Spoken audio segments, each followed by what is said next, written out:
mga kabusing! Welcome back to my vlog! So, sawadikap, kapungkap at salam alaikum po dyan mga kabusing sa lahat pong nanonood po sa aking YouTube channel. Hello po at sana ay nakasubscribe ka nga kayo mga kabusing. At syempre, ang ating pag-uusapan ay ang Miss Supranational sa kanilang top model challenge nga mga kabusing, na kung saan hindi talaga umabot sa top 10 ang ating pambato na si Katrina Ligado, at syempre naligwak na siya mga kabusing. So ano nga ba ang nangyari mga kabusing? So samot-sari talagang komento doon na hindi talaga pang model ang datingan doon at galawan ni Katrina Ligado sa kanyang pasmile doon, at muntikan pa siyang matumba, na out of balance siya. Dami talaga mga negative comment dito kay Katrina Ligado, at syempre sana sa darating na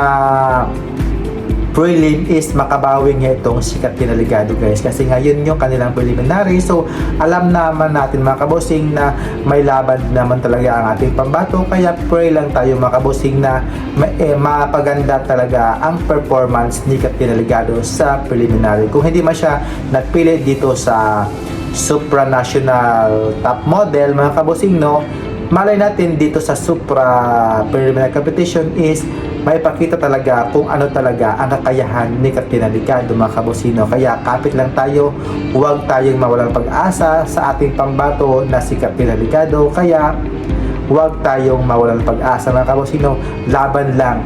Alam naman natin mga kabosino na kinakaya yan mga kabosino ni Katrina Ligado, at syempre gusto niya talagang may pakita sa atin na ang Pinoy talaga ay kayang lumaban niya mga kabosino hanggang sa dulo. Kaya ipakita mo lang na kayang-kaya mo, at syempre ako din mga kabosing na as a vlogger din, hindi ako nawawalan ng pag-asa para lang, kasi minsan kasi di ba yung mga ibang mga nagko-comment doon na nawawalan ng pag-asa mga kabosing dito kay Katrina Ligado, kasi nga sa kanyang mga performance na pinapakita na hindi talaga ito pang-angkop sa supranational. Pero for me, okay lang yan mga kabosing, may ka naman, kasi yung nanalo nga last year wala naman sa top model wala din sa mga kahit saang bagay nanalo siya, di ba, si Eduarda Bryan ba yun ng Brazil. Pero ayun, laban lang at keep praying lang talaga nga may laban tayo ni Katrina Ligado para lang makuha ang ikalawang corona ng Miss Supranational mga kabosing. Kaya todo lang, kahit hindi mo siya napasama sa top model, akala ko 40 yun niya hindi pala, naligwak pa siya.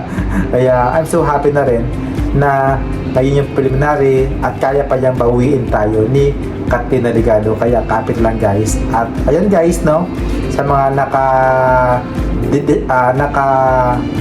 disappoint dyan kay Katrina Ligado, huwag tayong ma-disappoint guys, kasi hindi pa tapos ang laban guys. Meron pa tayong preliminary at syempre may finals pa mga kabosing. Saka na lang tayo magwarla-warla doon pag natapos na ang coronation at kung sino na talaga ang mananalo dito, at doon kayo mag-comment at comment sa mga performance ni Katrina Ligado from start to finish nga mga kabosing, hanggang finals round, kung ano talaga ang pinakita niya. Kaya doon tayo nyaw sa kaniyang comment section. Kaya ayun mga kabosing, what do you think mga kabosing? May laban pa talaga mga kabosing ang ating pambato. At syempre sa pambato ng Indonesia, naligwak din ngayon sa top 10 at sa top 5 hamas po tayo na siya, yung Indonesia lagi yung nasa top sa prediction. So ngayon naligwak, so tumahimik yung mga ibang countries ng Indonesia na yung tahimik niyan sila. Ayun mga kabosing, syukran and thank you for watching mga kabosing, and see you in my next vlog. Keep safe po, bye bye. Laban lang Katrina, alam kong kaya mo yan, tuloy mo lang yan hanggang sa finals. So bye bye, syukran, God bless.